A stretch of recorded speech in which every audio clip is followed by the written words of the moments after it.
أعوذ بالله من الشيطان الرجيم وبشر الذين آمنوا وعملوا الصالحات، اور خوشخبری دیں ایمان والوں کو، وعملوا الصالحات، اور ان لوگوں کو جو عمل کرتے ہیں الصالحات نیک، ان لہم جنات، یقیناً ہے ان کے لیے باغات، تجری من تحتها الانہار، بہہ رہے ہوں گے جن کے نیچے نہریں۔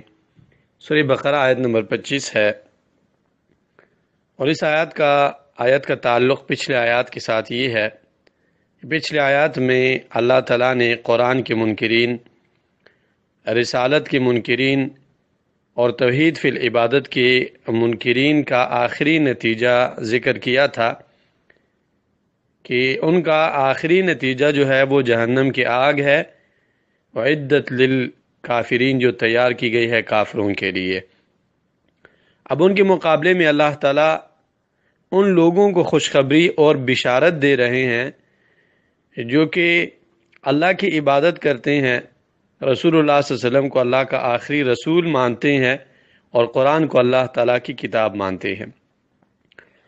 تو اس آیت کا مضمون ہے بشارتی دنیاوی اور اخروی، دنیاوی اور اخروی بشارت اور خوشخبری ایمان والوں کے لیے۔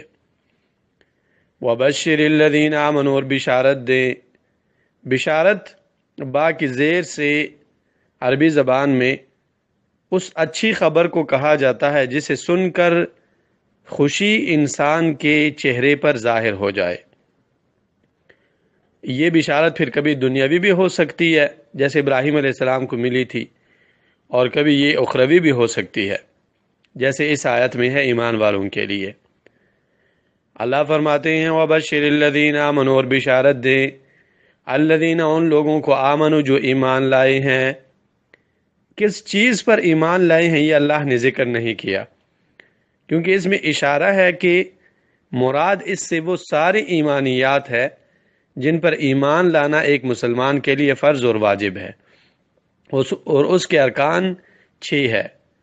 اللہ تعالیٰ پر ایمان، ان تؤمن باللہ و ملائکتہ، اللہ کے ملائک پر اور اللہ تعالیٰ کی کتابوں پر، رسولوں پر، قیامت کے دن پر اور تقدیر پر، یہ ایمان کے ارکان ہے۔ اور اعمال جو ہے وہ ارکان میں، وہ ایمان میں داخل ہے۔ تو یہاں مراد ایمان سے ایمان شرعی ہے، وہ ایمان جس ایمان کا مطالبہ ہم سے شریعت کر رہی ہے۔ یہ بشارت ان لوگوں کے لیے۔ وَعَامِلُوا الصَّالِحَاتِ، اور وہ لوگ جو عمل کرتے ہیں نیک۔ اس کی مزید تفصیل انشاءاللہ بیان کی جائے گی۔ اعوذ باللہ من الشیطان الرجیم